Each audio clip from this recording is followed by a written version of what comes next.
CM Arvind Kejriwal को आज bell मिल गई है, और जो बेल मिली है किन किन कंडीशन पे मिली है, कितने दिन के लिए बेल मिली है, और वो सारी चीज़ें हम इसमें एक एक करके देखेंगे। ठीक है जी, आज उनको बेल मिल गई है, सबसे बड़ी न्यूज़ यही है। और जो राउंड एवेन्यू कोर्ट है उसमें दिल्ली के सीएम अरविंद केजरीवाल को आज बृहस्पतिवार को बड़ी राहत मिली, उनको जमानत मिल गई। केजरीवाल ने कहा कि भाई मैं तो निर्दोष हूँ। उसके साथ साथ कुछ कई और बातें भी यहाँ पे हुई हैं, हम एक एक करके देखते हैं। देखो, ये जो उनको बेल मिली है, किस केस में मिली है? ये बेल मिली है मनी लॉन्ड्रिंग का जो उनके केस था, उस केस में उनमें जमानत मिली है। कोर्ट ने उन्हें उन्हें बोला है कि भाई 1 लाख रुपए का मुचलके की जमानत मंजूर की गई है। ठीक है जी, 1 लाख रुपए का मुचलका जमा कराना है। इससे पहले बुधवार को सुनवाई हुई थी, तो ईडी ने बोला था हमारे पास सबूत हैं, ये हैं उन, तो कोर्ट ने बोला जमा कराओ। तो 100 करोड़ रुपए का रिश्वत मांगने का दावा था, तो उस पर केजरीवाल के लिए वीडियो कॉन्फ्रेंस के जरिए पेश हुए थे, सुनवाई चल रही थी। ठीक है, तो ईडी कह रही थी बार बार कि भाई हमारे पास सबूत है, प्रूफ है। तो कोर्ट ने बोला कि ये प्रूफ दिखाओ। ये कुछ पॉइंट है जिनके आधार पर ईडी विरोध कर रही थी।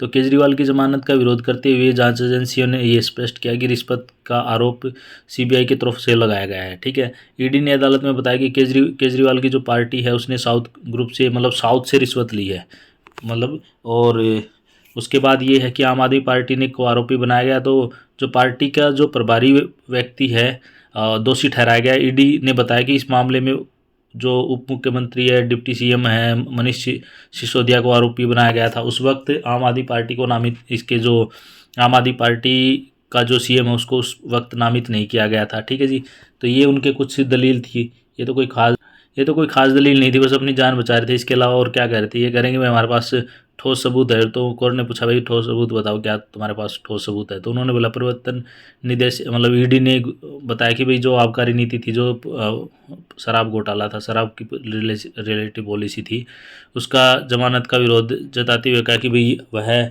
जांच कर रहे हैं अभी।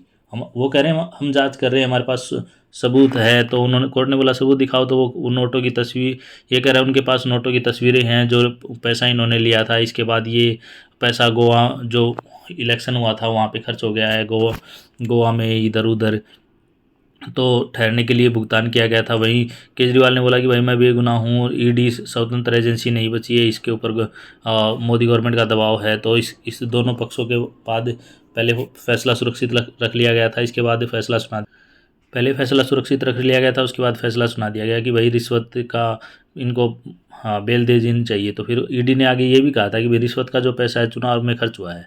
तो केजरीवाल की तरफ से दलील ये आई थी कि भाई अब मेरी पार्टी का तो कोई वो जनादेश ही नहीं है साउथ में। अगर कोई मुझे 100 करोड़ रुपए साउथ में दे रहा है, तो ये तो मतलब या तो बेवकूफ़ी है, या ये जो मनगढ़ंत है। और ये केजरीवाल ने बोला था। तो कोर्ट ने उनसे सबूत मांगे कि भाई 100 करोड़ रुपए साउथ से इनको मिले हैं, तो क्या सबूत है? तो उसके लिए ये कह रहे हैं कि भाई केजरीवाल की जो आबकारी नीति के मामले में कथित तौर पर रिश्वत लेने की धन की साजिश का हिस्सा होने के लिए आरोप तर्क किया गया था ये। और इनमें कुछ खामियां हैं, कुछ शराब के जो ठेकेदारों ने लाभ पहुंचाया गया है, ये सारी चीज़ें इसमें उन्होंने बोला था। केजरीवाल ने ये कह रहे थे भाई ये तो जबरन का रैकेट चला रहा है। केजरीवाल कह रहे थे भाई मैं निर्दोष हूँ।